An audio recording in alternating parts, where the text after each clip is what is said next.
Hi, Brandon with Chameleon Outdoors again, trying to do a quick product review of this Barnett Jackal that I recently picked up for my buddy at our local Walmart. This bow usually priced out from what I had seen anywhere from 180, 200 bucks for most places. Our local Walmart was clearancing all of their archery equipment. It was down to 90 bucks. So I went ahead and picked it up and figured for that price, my buddy agreed that for him that's perfect. Not too much investment, and he can have fun with a little bit of crossbow and upgrade later if he wanted to.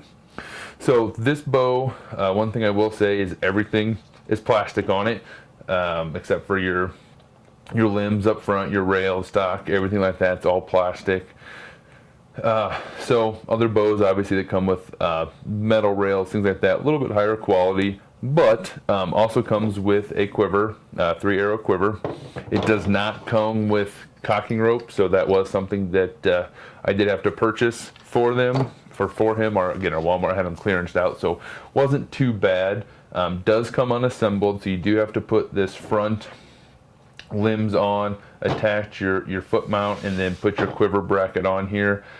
I will admit it was more challenging to put this on than I would have expected it to be. I ended up, again, it probably took me 45 minutes or so to get it all put together. The pieces just didn't want to quite fit together, but in the end, got them together and wasn't too awful. And it does come with a red dot scope. It's got 2 covers that come with it, and it also comes with a battery. The scope goes from red to green, depending on what color works for you. I don't believe there's any magnification on it that I could tell. Once I got it all put together, it also does come with 2 bolts, carbon arrows. They're labeled as Headhunter 20-inch bolts here.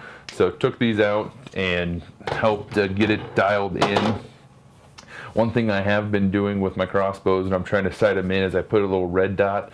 I have caliber specific red dots to go into my firearms. Took the smallest one that I had of those, set it on this rail right up here in this groove, and that helped me get the sight close. And then when I went to the range, we were able to clean it up a little bit and get it more on target.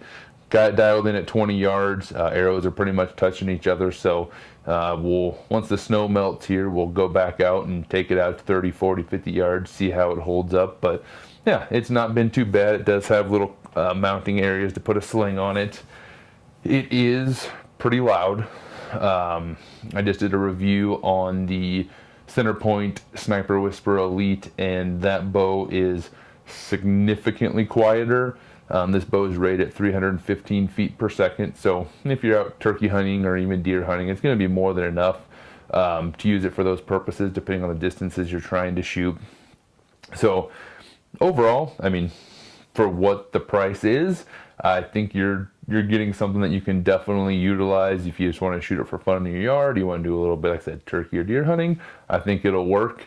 The trigger is not too bad for the price. I actually like it better than the trigger that's on my little more expensive Centerpoint Sniper Elite. But again, I think this one, if you're just wanting to get into crossbows, try one out. You can find it pretty cheap, less than 200 bucks. Again, we found a steal on it for 90 bucks at our local Walmart.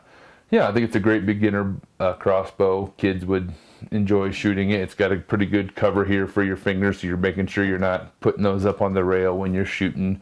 So again, you have to pick up cocking strings. Makes it so much easier to load the bow, but otherwise, I think it's a pretty good bang for your buck and pretty good value bow. If you have any questions, feel free to leave any comments, and I'll try to answer them as soon as I can. Thanks.